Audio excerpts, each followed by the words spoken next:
Hi, how's everyone out there doing? Good morning, good afternoon, good evening, wherever you are in the world today. I am Amy Hamilton, and I'm here with the extraordinary Mel Kelly, author of Dating Disaster Tips in Germany. And I just read that title wrong, Mel. So over to you, Mel. Hi, everybody. How you all doing? My name is Mel Kelly. I'm the author of Top Tips for Dating Disasters. I've now turned it into my top tips for being a dating disaster coach.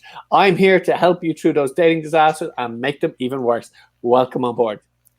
Thank you so much. And Mel, we had a very important conversation last time about what to do on the first date. And you were pretty adamant that coffee is the only appropriate first date. Well, I'd say dinner is not the appropriate first date. Keep it Well, short. you also said don't be panting on bicycles, Sure, don't go to a concert, don't go to a movie. So I think coffee is pretty much the end of it. Yes, it's good. It's good first date, coffee. But one of the things that's very sensitive, and this is very intercultural, and we really appreciate international dating and dating across ages as well, is the conversation of paying for the first date. And we talked a little bit before the show on this one, and I said there's a 25-year-old young woman in my life who's very dear to me. She is an American, and she said unless a guy pays for the first 3 dates, he's out. So share with us, what are your thoughts on dating and paying? She's back to the 60s, the 70s. She's back to the good old days. Yeah, this is interesting to see. Again, it's different across the cultures. I mean, I come from Ireland, live in Germany, and even within those countries, there's quite a different culture on who pays, who doesn't pay. So in Ireland, first date, second date, it's expected that you pay. And in Germany, it's expected that you don't pay. And if you do pay, it's actually offensive, because then the woman thinks you're saying, one, she can't afford to pay for herself. You're saying, expect more from her just, because you're paying for something that she should give something in return that, she hasn't agreed to yet. And so there's all these cultural nuances. But I would have thought as people get older, then it would be more equal. But as you say, your 25-year-old friend, my goodness, it's like back to the good old days. Yeah, wow. It is a very interesting kind of concept. And I think you cover in your book about women starting to pay for certain aspects of the date. Yeah. But women want to be independent. Women are independent these days. They can afford it. But they want chivalrous men. And chivalry means different things in different cultures. So how is it in America? How's it in the US of A? God damn it, best country in the world. I think the first date, traditionally, at least in my experience and those of my friends, the man pays. Okay. And pretty much. If he doesn't? And if he doesn't? I don't think there would be a second date. And would you ever say, no, I'll pay first? On a first date, no. Okay, that's the rules. The man. I don't want to say it's a rule. I would just say for me, and then most of the people I know, it's a gentlemanly thing to do is pay for the first date. And especially if it's only coffee, you better be paying. Hello, I did my hair and makeup for you. That's definitely worth $5.75 for a Starbucks. Okay, right? But if you were in Germany, right? Okay, that's fine. You're in America. That's the culture there. You're in Germany, and you expect the German guy to pay. The German guy, out of politeness, doesn't pay. What happens then? Oh, that's a good question on international dating. Do you open up a gambit and talk on international dating and why that would be the case? Because typical here is that when the bill comes, that the German guy will go, let's go 50-50 on the bill. That's the normal here. And that's what the normal culture is. And that's what a lot of people here expect, both from the guy and the female. So you as an American, if you were in Germany and then the guy says, let's go 50-50 on the bill, what would you do then? So this is very interesting. I did go on a date with the German engineer, which, that's saying the same thing, right? A little bit of redundancy there. And he did pay for the date. Really? But I think because he knew I was an American. We met at an expat community event. Okay. In physical space, which is exciting, physical space versus meeting online. And so since he'd met me in person, I think he kind of understood the cultural norm for Americans. And since he worked a lot with Americans, he talked about that a lot in our conversation. Okay. So he was an American. He was flashed by the American. He was in love with all things American, right? Oh, I would not say that. It did not have a second date. Oh, he was America bashing, was he? No, it wasn't that. It was just more that like he worked at a large international automobile manufacturer, so Okay. lots of Americans involved. So he knew a lot, and he understood sort of more of our cultural nuances. Okay. Right. So I think paying for the first date to him, like he sort of understood that, it was, yeah.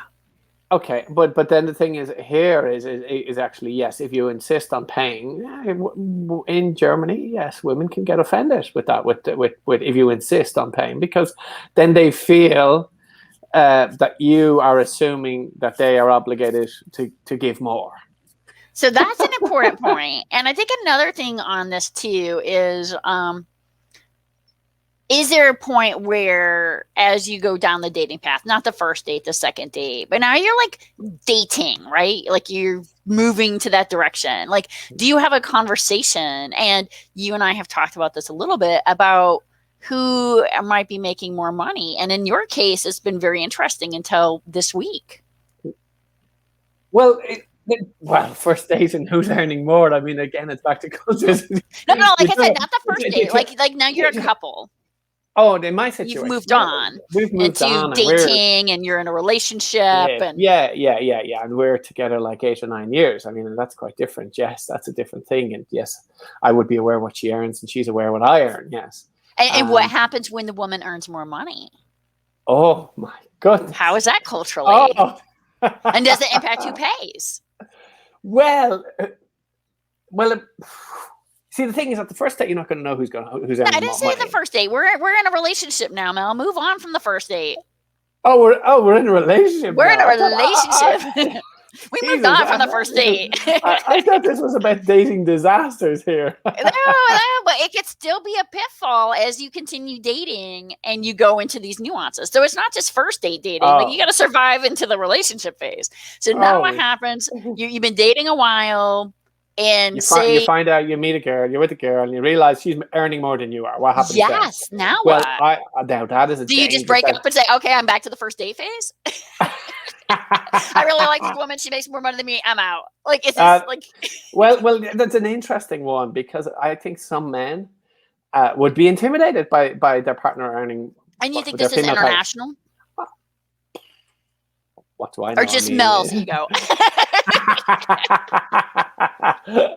I've heard it from people in Ireland. I've heard from people in Germany. I don't know if it's fully international, but I've heard it from different people. So maybe it's just personality based. But I've heard it from men who are intimidated or whatever, not entirely happy if their female partner, is earning more than they are. They feel a little bit emasculated. They're not fully the man of the house.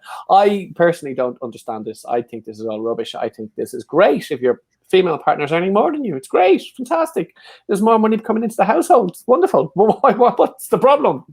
So that's the way I always see it. So for my ex-husband, I like to refer to him as my first ex-husband because I have hopes of future ex-husbands, right? Like I could get married many, many more times. Exactly. Your future divorced partner, that's great. Yes. Okay. So my first ex-husband and I, when we would travel, I would pay for everything behind the scenes. So I would pay for the hotel, I would pay for the flights and things like that. Why was it not 50-50? Well, because I made significantly more money than him. But I didn't want to emasculate him, as you said. So when it came to like paying for dinners and stuff, like this was his role. So he could be the man, and this was his, but the behind the scenes stuff was like all like from me. So it was very interesting how we did this split, because it really was about, you said the first show, the fragile male ego. Like, do not crush the fragile male ego. Yeah. And so you got to be so careful with it. We're so busy trying to pretend how macho we are. We don't like it when it gets crushed. It's very fragile. Yes. So that worked for us in that particular situation. Oh no, I'm a big believer in the 50-50 thing. Just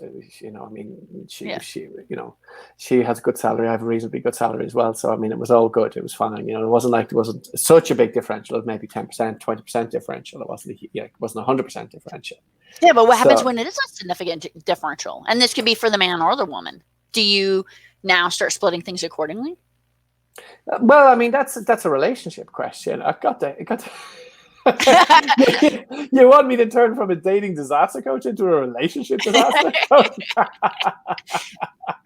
Mel, I hate to break it to you, dating leads to relationships. Oh, Jesus, does it? That's what kinda- happens. It's That kind of what like happens.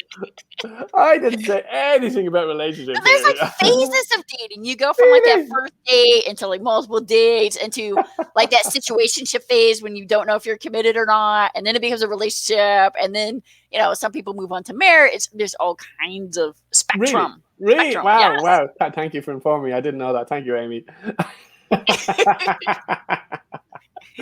So Mel, this has been fantastic this week. We really talked a lot about who pays for the date, and then where does it go from there, like beyond just the first date. And what are we going to be talking about next week? Next week. Oh, God. What is it we're going to talk about next week? Is it texting? Texting into dating. The So back in texting. your comfort zone. But the question is when is it too much, and how do you transition from that into actual dating? So we'll see everybody next week. Thank you so much. Once again, here with Mel Kelly, internationally renowned author. Thank you. Thank you. Bye-bye.